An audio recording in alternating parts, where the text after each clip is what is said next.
சென்னையில் பசுமை ஆட்டோ என்று கேள்விப்பட்டிருக்கிறோம். அதாவது எரிவாயு மூலம் இயக்கப்படும் ஆட்டோ. இதுவே பசுமை ஆட்டோ.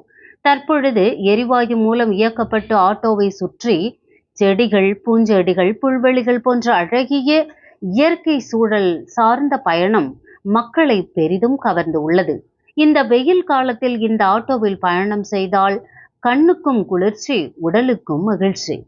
அந்த ஆட்டோவின் பயணத்தை நமது செய்தியாளர் படம் பிடித்து அனுப்பியுள்ளார்.